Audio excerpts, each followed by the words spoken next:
Welcome to Spybrary, by spy fans, for spy fans, with Shane Whaley. Shane dives into the mystery and intrigue of spy books and movies, both fact and fiction, delivering reviews and interviews with authors, historians, intelligence experts, and spy fans. He discusses everything from John le Carré, Len Dayton, Ian Fleming, Tom Clancy, Brad Thor, and many more.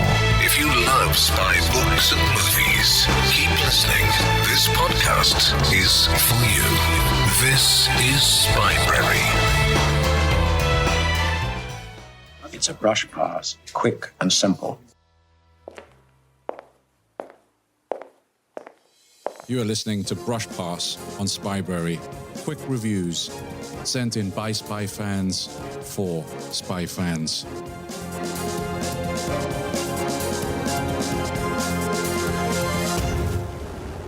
Hi Spybrarians, Andy Onyx here with my brush pass review of the spy movie The Internecine Project starring James Coburn. According to the dictionary, internecine means destructive to both sides in a conflict, so let's just hold that thought. With the rhythm of its syllables in the three-word title, The Internecine Project lets us know what we're in for, an espionage thriller from the golden age of such outings. It's the ingredients that make this one special, starting with a cast headed by that icon of cool James Coburn, portraying a cold-hearted economics professor and former spy, who is also a partner in a powerful international corporation and has been offered a position as close advisor to the US president.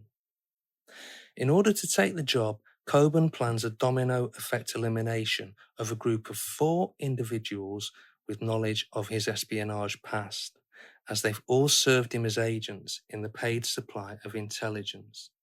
Almost a decade earlier, James Coburn had 2 outings, a spoofer spy Derek Flint, and his own iconic style and charisma recently inspired the character of our own St. John Bradley from The Glimmer Girl. In the Internecine Project, he's supported by a small but distinguished cast. Michael Jaston would later add to his spy chops in the roles of both Peter Gillam and Adam Hall's Quiller, and as narrator of John le Carré audiobooks. He plays a scientist here who, in return for funding, has provided weaponized chemicals and technology to Coburn. Harry Andrews, who also appeared in many other more notable outings, the spy movies The Macintosh Man with Paul Newman and Modesty Blaze, appears as a big-haired monsieur, reporting loose-lipped conversations held in an exclusive spa.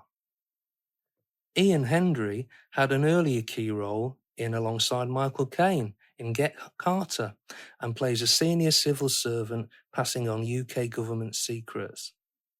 And Christiane Kruger, who is incidentally the daughter of Hardy from Where Eagles Dare, plays a high-class prostitute who hands over recordings and films of her clients in action.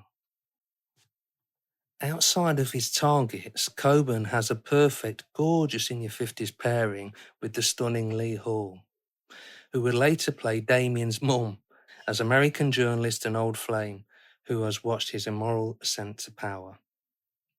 The film is set in London, 1974, in and around a Mayfair largely seen by moonlight.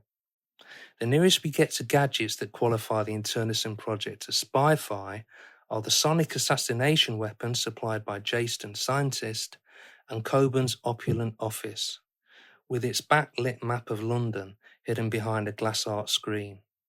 All in all, it makes M's gaff from Bond look like a corner of cardboard city. As it was in the era, everyone who walks through Coburn's study door is served a stiff drink, and he puffs on a cigar as his intrinsically planned hits are carried out across one night, signified by coded rings of various length on his red telephone. So what about that other intrinsic element of a spy-fi movie, the music? Well as Get Carter's Ian Hendry, this film also shares the talents of Roy Budd. Budd lets off big time with the free jazz score of percussion and double bass solos to ratchet up the tension in key scenes, most notably a confrontation in a shower. One final part of the formula ticks the box for me: obscurity. I was unaware of the Internecine Project until I stumbled upon a YouTube channel whilst researching something else. My only criticism would be that some of the sound production is muffled, particularly some of Lee Grant's lines to James Coburn. If you can get hold of a Blu-ray copy, this has no doubt been remedied.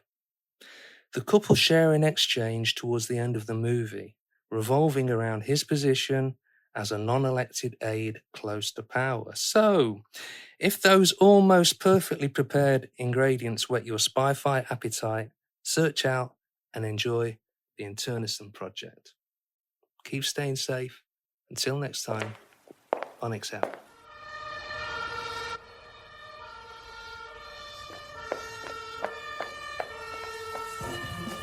Can you pull off a brush pass?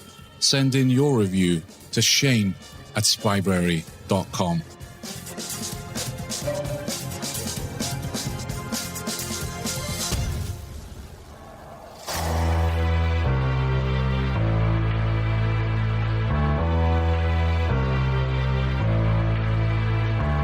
Thanks for listening to the Spybrary podcast. You don't have to wait for the next episode. Join the conversation happening now at facebook.com/Spybrary and on Twitter @Spybrary.